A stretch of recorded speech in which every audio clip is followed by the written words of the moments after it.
વિકાસના પ્રથમ સોપાનથી લઈ 2047 સુધીની ધારાસભ્યની એ ગેરંટી હતી. તારાપુર સોજિત્રાના ઓટો રિક્ષાવાળાનું રોજગાર છીનવતી એ એક ટાર્ગેટેડ વિચારધારા હતી. તારાપુર નાની ચોકડીથી મોટી ચોકડી પર લારી ગલ્લા હટાવવાની યોજના હતી. અહીંયા પણ બોર્ડ મારી દેવામાં આવ્યું હતું. કદાચ આ બસ સ્ટેશન એ સમય પર અહીંયા બસ ઊભી રહેતી હતી અને એનો જે પડછાયો જે હતો એ પડછાયો આ પિકઅપ સ્ટેન્ડ પર પડતો હતો અને એના છાંયડે લોકો અહીંયા આશરો લેતા હતા અને બસ મળે તેમ નીકળી જતા હતા. વિટકોસ અહીંયા અડધા કલાકે અવર જવર કરે છે અને આ જે વિટકોસ જે છે વિટકોસ 30 તારીખ પછી બંધ થવા જઈ રહી છે તેવા સમાચાર વહેતા થયા છે. આ હજુ થોડું નાનું છે, થોડું મોટું બનાવવા જેવું છે. વિટકોસમાં સારું પડે છે. હા, ટાઈમે પહોંચાડી દે એટલે સારું કહેવાય ને. પડશે તો કઈ કે જે ટાઈમે જવું હોય એ ટાઈમે હવે એસટી બસ મળે કે નહીં. અને હર્ષો ઉલ્લાસ સાથે અહીંયા વિટકોસ બસની શરૂઆત કરવામાં આવી હતી અને શરૂઆતની સાથે સાથે અહીંયા ઘણું બધું લોકોને ભોગવવું પણ પડ્યું હતું જ્યારે વિટકોસની શરૂઆત થઈ હતી. એક કવિતા સોશિયલ મીડિયામાં વાયરલ થઈ છે કે એક વિટકોસ હતી, ઉમરકા સાથે શરૂ કરવામાં આવી. તારાપુરથી આણંદ સુધીની એક કડક સીટવાળી એ સફર હતી. તારાપુર ચોકડીએ ઓટો રિક્ષાવાળોનું આંદોલન તોડી દંડા મારવા સુધીની એ અદાવત હતી. વિકાસના પ્રથમ સોપાનથી લઈ 2047 સુધીની ધારાસભ્યની એ ગેરંટી હતી. તારાપુર સોજિત્રાના ઓટો રિક્ષાવાળાનું રોજગાર છીનવતી એ એક ટાર્ગેટેડ વિચારધારા હતી. અપડાઉન કરતા કર્મચારીઓની સમયસર ઘરે પહોંચવાની એ સંભાવના હતી. તારાપુર નાની ચોકડીથી મોટી ચોકડી પર લારી ગલ્લા હટાવવાની યોજના હતી. ધારાસભ્યના નામે બસ સ્ટેન્ડ બનાવી વાહવાઈ લૂંટવાની એ યોજના હતી. તારાપુરથી તડતડ કરતી ઉપડતી ને સોજિત્રાને સલામ કરતી ખડખડ ચાલતી એ વિકાસ ગાથા હતી. પહેલા જેમ તેમ ચાલતી હવે 1 ઓક્ટોબર બાદ એક વિટકોસ હતી તેવું આ એક કવિ લખી રહ્યા છે અને અહીંયા સોશિયલ મીડિયામાં અત્યારે આ જે કવિતા જે છે ખૂબ વાયરલ થઈ છે અને વિટકોસ બાબતે અહીંયા લોકો ટીખળો પણ કરી રહ્યા છે. પરંતુ અહીંયા રિક્ષા ચાલકોની જે રોજગારી જે હતી તારાપુર અને સોજિત્રાની એમની પણ ગઈ હતી. હવે રોજગાર આપવાવાળો ઉપરવાળો છે, જેમ તેમ કરીને એ લોકો રોજગારી તો મેળવી રહેતા હતા, પરંતુ વિટકોસ જે છે તે અહીંયાની એક આસ બનેલી હતી અને એ આસ હવે કદાચ 30 તારીખ બાદ, મતલબ કે તહેવારોના સમયે જ કે જ્યારે સૌથી વધારે બજારોમાં ભીડભાડ હોય છે, લોકો ઘરથી બહાર નીકળતા હોય છે ખરીદી માટે, એ સમયે બંધ થવા જઈ રહી છે ને જેની જે તકલીફ જે છે તકલીફ તારાપુર અને તારાપુરના છેવાડાના જે માનવીઓ જે છે કાયમી અવર જવર કરતા કેટલાક ઓફિસરો છે એ તમામને પડવાની છે. વિટકોસ તારાપુરથી આણંદ ભલે ગમે તેવી બસ હોય, સીટો કદાચ ફાટી ગયેલી હોય, એન્જિન કદાચ એનું કામ ન કરતું હોય, રસ્તામાં બસ બંધ પડી જતી હોય, ડીઝલ પણ પતું જતું હોય, ગમે તે હતું, પરંતુ આ વિટકોસ લોકોની આશા હતું. હાલ અત્યારે જે સમય જે થયો છે એ સમયમાં અત્યારે વિટકોસ જે છે 2:30 સમયે તારાપુરથી મુકાઈ છે. કેટલાક પેસેન્જરો છે કે જેમની સાથે આપણે વાત કરીશું. કેમ કે 30 તારીખ પછી કદાચ આ વિટકોસ અહીંયા સુધી નહીં આવે, વિટકોસ બંધ થાય છે. કારણ ટેકનિકલ જે કંઈ હોય તે, પરંતુ વિટકોસ બંધ થવાથી લોકોને શું નુકસાન થઈ શકે છે. અહીંયા ઉપસ્થિત છે આપણી સાથે એક બેન છે. બેન, તમારું નામ પહેલા તો જણાવો. દિશા પરમાર. અચ્છા, કઈ જોબ કરો છો તો?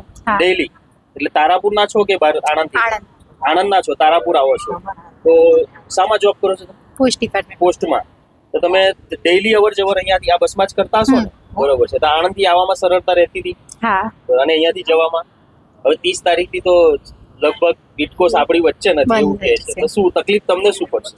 પડશે તો કઈ કે જે ટાઈમે જવું હોય એ ટાઈમે હવે એસટી બસ મળે કે નહીં. બરોબર. એટલા માટે એસટી બસ મળે કે ન મળે? હા, આપણા પ્રાઇમ પ્રમાણે. હા, આ તો ગમે ત્યારે આવીએ ઊભી જ હોય. બરોબર. એટલે ફાયદો તો ફાયદો થાય. મતલબ ભાડું બી તો અને કેશબેક મળે ને. કેશબેક. અચ્છા. બીજા છે આપણી પાસે અહીંયા છે. બા, તમે ક્યાંથી આવેલા છો? અમે ભાલેજ કાસોરથી. ભાલેજ કાસોર. કઈથી આયા તમે? કઈથી પહેલા તો? તારાપુર છે, આદરુજ. આદરુજથી આયા. અચ્છા. તમે ક્યાંથી આયા? અમે બગોદરાથી આયા, પણ આણંદમાં અમારે જવાનું છે. આણંદ જવાનું. તો વાહન મળી રહ્યું બગોદરાથી અહીંયા આવતા? એ આવતો 2 કલાક ઉભા રહ્યા તો મળી રહ્યું. આટલા તારાપુર સારું ને? અહીંયાથી તમને વિટકોસ મળી ગઈ ટકાટક? તો સારું જ કહેવાય. વાહન સુધી ચિંતા કરી તમારી? ના, સારું બંધ કહેવાય. થવા જઈ રહી છે, તમારું શું કેવું છે? મારું તો સારું ચાલુ હોય તો અમને તો સારું ને. સારું ને તા. દરેકને ફાયદો છે. હા, અરે તો ફાયદો તો ખરો જ ને. જ્યારે આયતા મળી આવે, બેહવાનું મળે, સાચી જ વાત ને? નહીં, આમ 2 કલાક તાપમાં ઉભા રહે તો સાધન ના મળે તો આપણે શું કરીએ? ચક્કર આવે, આ થાય તો શું કરો? ઓકે.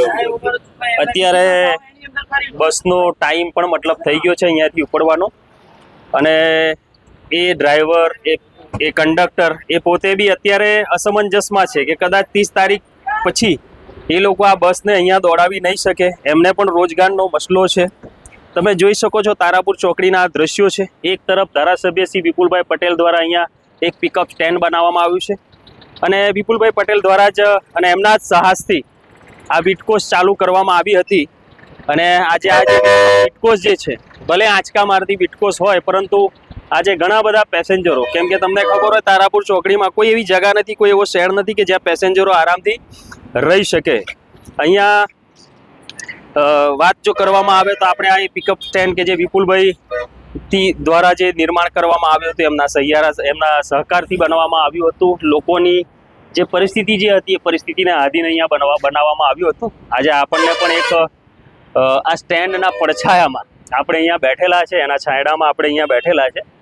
વિટકોસ અહીંયા અડધા કલાકે અવરજવર કરે છે, અને આ જે વિટકોસ જે છે, વિટકોસ 30 તારીખ પછી બંધ થવા જઈ રહી છે તેવા સમાચાર વહેતા થયા છે.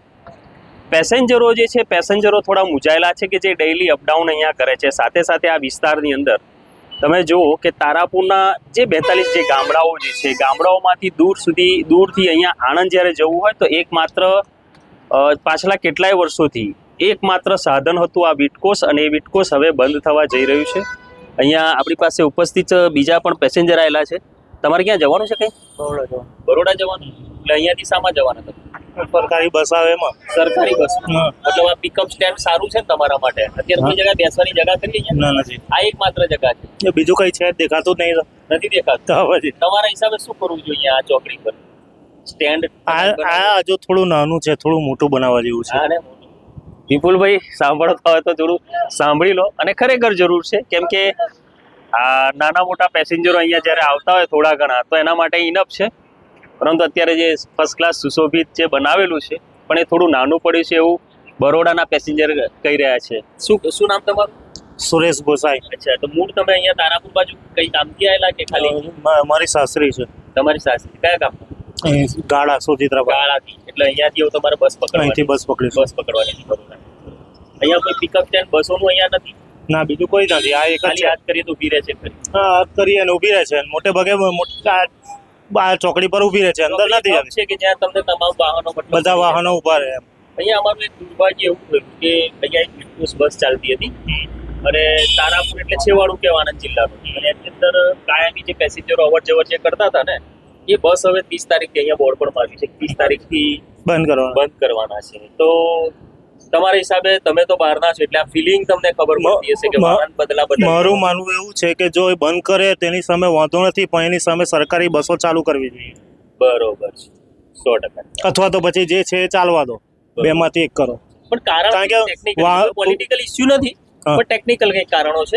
એના ત્યાં આણંદમાં એના પાર્કિંગના ઇસ્યુ છે, કંઈ ટેન્ડરિંગ પ્રક્રિયાના ઇસ્યુ છે, ઘણા બધા ઇસ્યુ છે. બસો બરાબર ચાલતી નથી.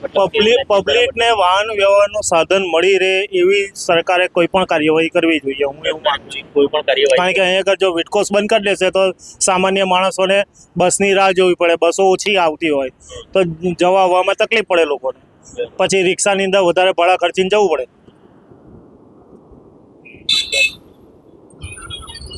વધુ ભાડું ખર્ચીને જવું પડે. અહીંયા રિક્ષાવાળા બી કેટલા લોકો છે. અત્યારે તમે કેમેરામેનને કહીશ કે કેમેરો જરા ફેરવી લે, કે રિક્ષાવાળા પણ ઘણા લોકો છે અહીંયાથી શટલ ભરતા હોય છે. અને જ્યારે વિટકોસ અહીંયા આવે છે અને ટ્રાફિકની સમસ્યા સર્જાય છે ત્યારે આ રિક્ષાવાળાને પોલીસવાળા ટ્રાફિક સુરક્ષાના નામે અહીંયાથી તગેડતા પણ હોય છે, ખદેડતા પણ હોય છે. પરંતુ કદાચ 30 તારીખ પછી અહીંયા વિટકોસ આવશે નહીં એવું અહીંયા પણ બોર્ડ મારી દેવામાં આવ્યું છે. કદાચ આ બસ સ્ટેશન એ સમય પર અહીંયા બસ ઊભી રહેતી હતી, અને એનો જે પડછાયો જે હતો એ પડછાયો આ પિકઅપ સ્ટેન્ડ પર પડતો હતો, અને એના છાંયડે લોકો અહીંયા આશરો લેતા હતા અને બસ મળે તેમ નીકળી જતા હતા. પણ 30 તારીખ પછી અહીંયા વિટકોસ આવવાની નથી તેવા સમાચાર અત્યારે વહેતા થયા છે.